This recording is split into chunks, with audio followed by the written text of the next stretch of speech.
I'm Nico Mbalroka here in Jackson, Fiji. I'm from Monedake, Fulanga in Low. Love listening to Mbula FM, especially when I'm stressed and tired. At the end of the day, love Mbula FM. Talk about it in Mbula FM. Setsan. Nadango Leonard Tulib, au what you to Gamba,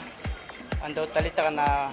Parong and Mbula FM, Balatin Nabantua and Ser. Mbula FM, number 2 and Ser.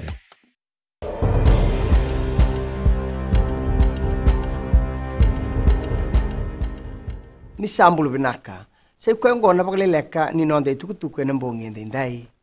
e pagandi takabir na turang ni taka unrobe na ililu ni mate ni tu borenge mani marama ni siang ni ndondonu merra baka politiki taka na kadaka ni be baka turui de ketaki ngarra batiko na ngauno go na mate ni tu era rota baka lebu na ililu ni mate ni tu na tukutuku ronga da na ngauna ela kindola bakina na baka soni libuliba e somo mai tabiuni e rongodi ni na siang ni boy duribua keir na nona baka lislesi na be ngarangarabi baka banua ena kiana ndolabi na takadaka ni be baka tureda keteki ungo ia baka mata tataka beira ombani marama ni siang ni tigo mekia membaleta na be ngarangarabi baka banua me baka ni buni nona lako oya na be baka tureda ketaki membaleta na leoni banua tukuna na leoni mate ni tu ni bunga na ngauna sando kereira tigo kina na turanga ni banua merra kuani wakia bata na be ka baka politiki ke na leoni banua e baka binata gira na itau kiningele ni panua endambi tukakina na ibawa soni libuliba ni rataba kikwaya ruang na madhao sa oti tukuni kina beira me kuwa ni waedhuri endua na beingar karabi baka panua totolo tigo na tumbu ni wiliwili ni kisi ni dengi ena nondo panua kasa toka sara ena ndunan rau 5 ena ngaunongo e baka itako Dr. Mike Kama na ndoni baka sala ni matendewa ni ndondolu moni na laure wa buniwai na leoni bonua ke baka saba kilai na malmalu muniango mo sini tilutilo ke na wawale niango ibande teki mai na ministry ni Mbula ningo endole tikina e kawe teki tigo baka lebe na ngaunongo andrebi moninganga roni na leoni bonua ena buguni mate ongo mai ni wili ongo tolu sangabulu ene wasiwasi loma sibi ni dio sangabulu na kisi ena muira ke ina ruasa lima ena boliku ni nondo bonua ndo tanan tikina ya kawete boile utiko ena ngaunongo oya na hedika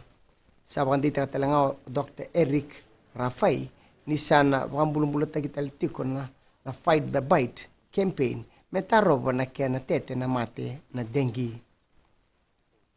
roteni tinikanto no visa era mbetaki maina avalibolomola nindo bembetaki ni mate ni tu ena bulu saoti ni oti na non rokati na takadaka ni Mbasulawa e bandita ko Brigadier General City Benigiliho na ililu ni tambani obisa ni sianga ni na dingoma kendu beir no obisa e Mbasulawa sianga ni ndonu mera Mbasulawa mbaleta ni resambo mbulu itakoti na non ramaroroe na lao ni mate ni tu tukuno Giliho ni sianga ni ndonu mera lewena na tambani obisa ke baka erokati na takadaka ni Mbasulawa mai na tinikanto na obisa erambetaki dua embaleta na kiana butuko di na laptop kina tinitale era to mbetaki ena bei baka mabuataki kina gito sakadi baki na adhanra na dorbo le tinikarua meramata teki kenda kina Las Vegas Sevens lutu na dei setareki bitu na ata ka kadibaki na dei alvireti bitokani meika tinikatolu ni dorbo ena gibangi tori ombitu ni ata ke baka endu e maboa role na talangao apisai ndomo leilai ke masi besinda kuanga na timi wakakina o waisia na dhungu sibi na tinika rua ena dio na miniti ni mataka sana tegi wukina na soto ongo maidha vekiri na pagaleleka ni noanda itukutuku ena kena ikuri rauni nasema ena steseni na Radio Fiji 1 ke ina Mbula FM menonda bata na kalungata ena muani madhawa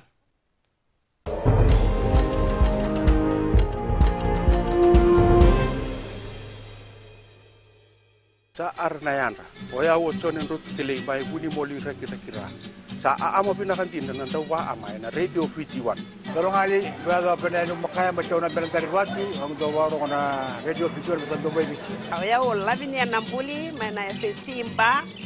ondo talita kana Radio Fiji 1 dalam ko polis matawalu susungemba ang bula bat mai Radio Fiji One emba na Radio Fiji One nandu mai bitin bonga ni bienen